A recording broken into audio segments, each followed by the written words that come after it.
Tutasoma kitabu cha Warumi sura yake ni ya 8 mstari wake ni 37. Neno la Bwana linasema, lakini katika mambo hayo yote tunashinda na zaidi ya kushinda kwa yeye aliyetupenda. Amen. Lakini katika mambo hayo yote, hajaweka kwamba ni kwenye elimu au biashara au ni kwenye ndoa au ni kwenye kazi au ni kwenye afya. Hapana, kwenye mambo yote ulionayo, kwenye mambo yote unayoyapitia, neno la Bwana linasema tutashinda zaidi ya kushinda. Haijalishi kuna ugumu wa aina gani, haijalishi tumelia kwa muda gani, lakini neno la Bwana asubuhi ya leo linatuambia tutashinda zaidi ya kushinda. Bwana Yesu asifiwe. Amen. Wakati mwingine tunapoomba tunakuwa na wasiwasi. Kuna maombi mengine tunaomba tunalia kweli kweli, lakini kuna maombi mengine tunaomba kawaida.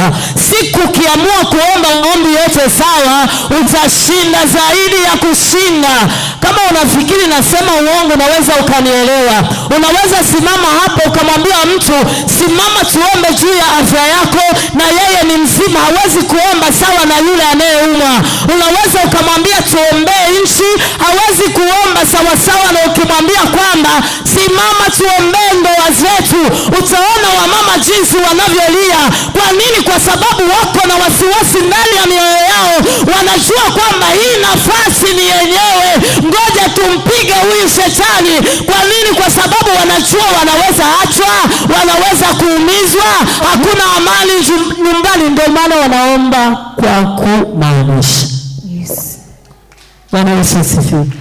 Kuna vitu vingine tunachukulia simple kwa sababu viko kwa jirani, lakini siku ukiamua kwamba yote yako sawa, ukiwa na furaha wewe omba, ukipata wewe omba sawa sawa, na ukikosa utashinda zaidi ya kushinda.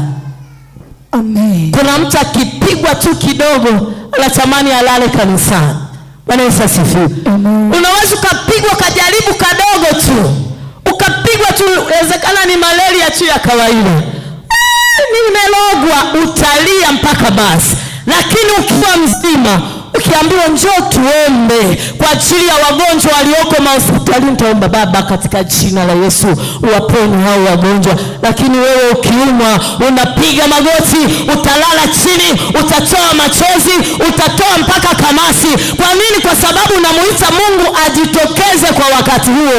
Mungu hawezi kushuka kwa sababu unaomba kwa sababu ya hofu ulionayo, kwamba hii naenda kufa hapa. Yesu asifiwe.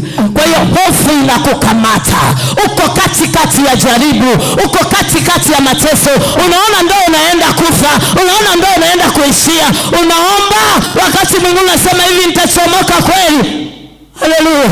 Amen. Mungu hakuoni, anaona imani ulionayo. Amen. Wakati wote omba sawa sawa. Maombi yana nguvu, lakini sio kila maombi yana nguvu. Ni maombi yale unayoomba